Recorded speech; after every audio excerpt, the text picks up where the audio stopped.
I put an advert in the Melody Maker. I think I worded it something like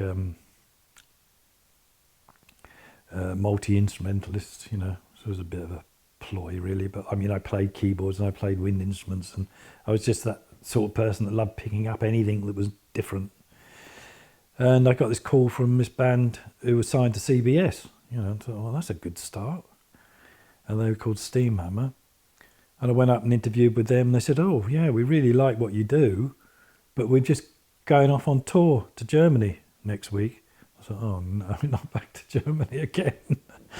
And they said, well, we'll do the tour first, and then you can come join up with us when we get back. And I was slick enough to realise you don't do that. You know, if you've been offered a decent job like that, you just get in there and do it. I said, no, I'll come to Germany. So I went to Germany, and they were big with doing the Star Club and places like that. And they ended up having a big picture of me on the flute with my hair flying everywhere right outside the Star Club. I remember one event there actually at the Star Club. We were rehearsing for the gig in the evening in the Star Club, because they let you rehearse in the daytime. And we were pretty knackered. We never got any food properly. It was a hard graft, but we just loved the music so much. Steamhammer was just such a powerful band. It was just, when it started, it was like an explosion, and it was really powerful. And everybody, all you saw was everybody's heads. That's all you saw, you know. They were just really into it. And so we were pretty exhausted, although we didn't let it get us. But I can remember we were rehearsing in the Star Club, and all of it, and Kieran, the singer, he started groaning, you know, and he said, oh, I can't go through this all again, you know, I just want to do the gig. And for some reason, Martin, the guitar player, it just broke a straw in him, and he just clicked, and he just went for Kieran.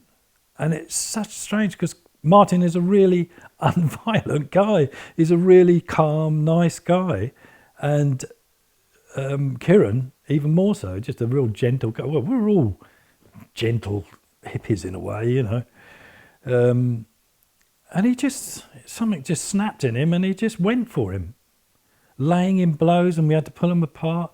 And they were the best mates, and that's a typical thing, you know.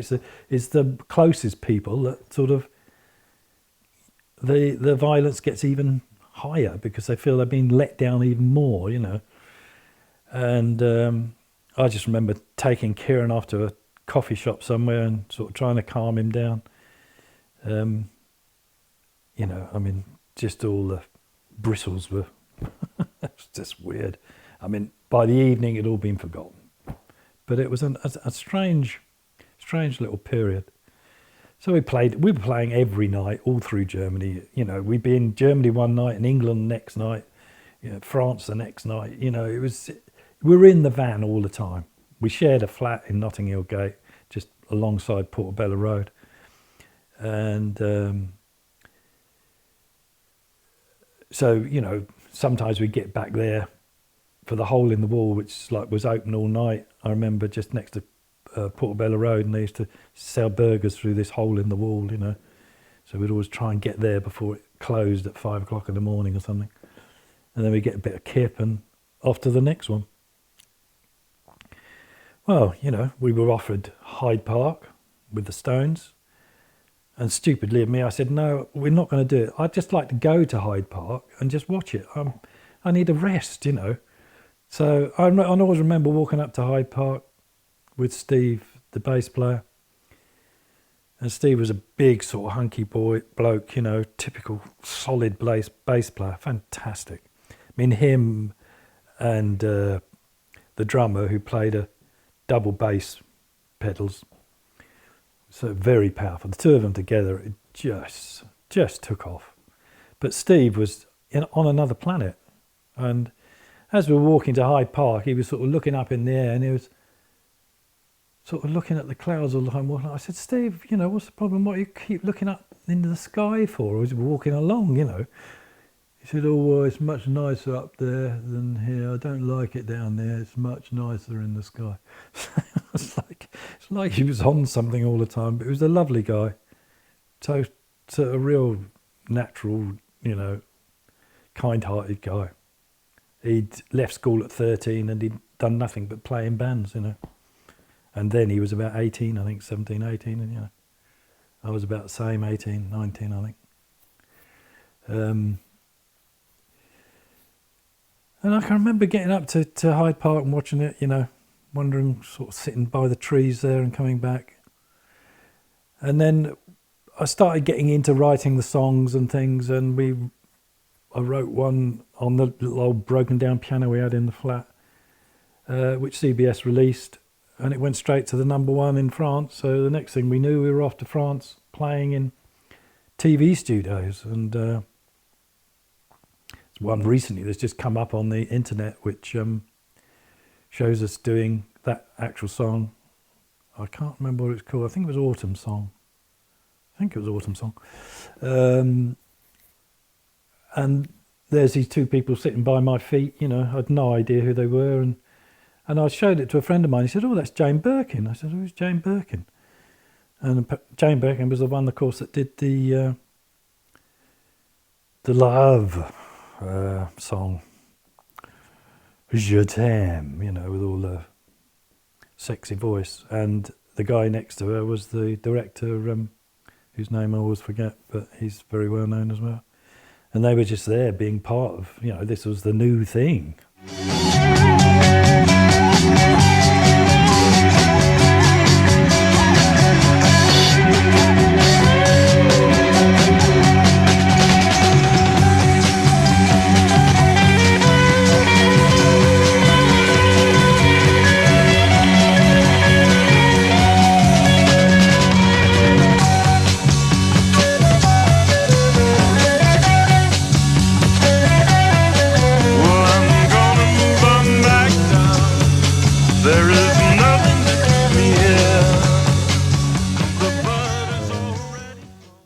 As I was concerned, I don't know what was going on. It was just another gig, you know. I didn't even have a bank account or anything. There I was, written a #1 song, didn't even have a bank account. Well, I just had a few notes in my pocket, that was it, you know. And I was quite happy with that. All I thought about was getting to the next gig. I remember the last gig, funnily enough, you know, of all the gigs I did with them, I remember the last gig, because we lost the flat in Notting Hill Gate. For some reason, you know, I mean, probably they wanted more rent and we couldn't afford it. Not sure exactly. So suddenly we all had to find somewhere to live. So I found this bed and breakfast, which is a bit far out, and the roadies didn't like coming out there to pick me up, which was a bit of a pain. So we were all it sort of divided us all. Before, we were all, you know, I was sleeping in one room with the drummer and with Steve, the bass player. And then there's a little room next to that where Kieran was shacked up, and I think the manager was staying there as well, and he slept in the same room with Martin. We had a little kitchen which was always just covered in dishes which nobody had ever washed up. And I remember there was these two girls that used to turn up and look after us, and probably cooked us or made us cheese sandwiches or something, and would clean up every now and then. That was Fran and Dee, which was one of the songs that we wrote, called Fran and Dee Takes a Ride. Fran and Dee Takes a Ride. I don't know why I got to get emotional about that. It suddenly took me back. I'd forgotten about that. But yeah, it was good times there, because it was one of those typical old houses. You know, you'd have that big bay window, and you'd just sit out on the bay window looking over the street. And 60s, you know, it was such a great time. Everything was changing. I thought, you know, we're entering a new era now. and it was emotionally fantastic, very, very inspiring. Anyway, we were split up from this house, and we're still obviously gigging, and the van had to go round to everybody and pick everybody up separately, and off we go again. And we had this gig in London. I can't remember where it was, somewhere in London. Great gig again, like every gig. I can't ever remember a bad one. Every time, everybody was well into it, just heads down and concentration. This is just getting into the rhythm of it. It was just so powerful. That sort of blues rock sort of influence, and great gig. And I can remember after the hall, and I was just wandering around, just checking I hadn't left anything behind. And this girl was there, beautiful girl, I remember. She came up to me and said, "Oh, do you want a bit of my joints?" And, "Oh, yeah, fine." Took a couple of swigs of this joint. Next thing, I just was off on one. I thought, what the fuck was in that joint? And I remember, from the dressing room, you had to walk down these stairs, and the roadies were shouting and saying, "Look, yeah, come on," They were great, the roadies, actually. They were really nice guys. I'm trying to think. One was John, we used to call Doc, because he wore little spectacles. They were so dedicated. And the other one, I wish I could remember his name. He was such a supportive guy. And he'd been with Steamhammer forever and was never going to leave, And I started walking down these stairs, and we'd called a taxi, because it was easier for them to drive. And drivers all over into these different B&Bs everywhere. We just called a taxi, and the taxi would drop us off everywhere. I walked down the stairs, and it was like I suddenly took off. I couldn't feel my feet anymore, and it was like I was floating down these stairs. It just felt great. I got into the taxi, and I was convinced I was in an airplane. I was looking out of the taxi window. Ooh, here we go, Dropped me off at the bedsit. I just sort of walked in there, I remember, and just crashed out. Woke up in the morning, and it was like this, whatever it was in this joint had made me completely reevaluate everything. And I thought, what am I doing with my life? This isn't right. I can't just be travelling all over the bloody planet doing these gigs, not really getting anywhere, but having a great time. But I think I need to sort of get some normality back. So I thought I'll go back to my dad's shop in Slough and crash out in the flat above and cut my hair off and do something normal. Try and find myself again. So I rang the girl in the morning that was organising all the promotion and things.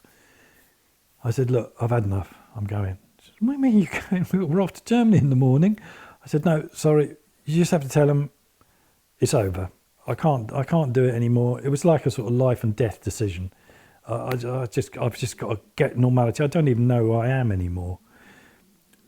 And she said, "Well, can't you just do the tour?" I said, No. Don't try to get in touch with me. I'm leaving. I'm going." And I just got on the train and went back to Slough. Cut all my hair off. Went for a job in Suitors, which is sort of a store down the road. Got a job sort of behind the counter selling socks or something. Trying to get back normality. Well, that just was not going to work. Lasted about a week, and then I was looking for musicians to form another band, and I didn't have. My arrogance stopped me from phoning Steamhammer back, which is what I should have done. I said, "Look, okay, I made a mistake, mate, so let's get back on the road again." So they carried on as a three-piece, I think, and did a couple more albums with CBS. And then the drummer died suddenly, which was so weird because he was the toughest of all. He came from up north. He was a fighter, so nobody got in his way. He was the toughie. And he slept in the same room as me. And I remember before he'd go to sleep, he'd be smoking these Dunhill cigarettes, And he loved he called them Dunnies, he loved his Dunnies. And every time we were in France, he had to get a whole stack of Dunnies. And he said, I just love this moment. I'm having a little smoke and I'm falling asleep. And he said, I just love the bit where you just fall, you just go off. And you just go off into dreamland. And I just at that point, I wake myself up again because I can do it over again, And I just remember him saying that. And he just suddenly, apparently, slowed down. Couldn't keep the pace. Went to hospital and said, look, something's wrong with me. And they said, well, you've got leukemia. You're not going to last. And he was dead within a couple of weeks, which was shocking. So that was a hard one for Martin and Kieran to get over on, I'm sure.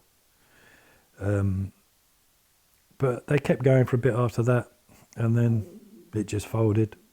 And Kieran and Martin went to America, and Kieran got a job driving lorries, which probably didn't do him any good, so he was getting no exercise. And he died pretty young. I don't know what he was, mid-40s, something like that. And Martin, he's still going strong. He's over there, but a fantastic guitar player. I mean, just so unique, so fast and imaginative. But as far as I know, he doesn't have a band, but he should have.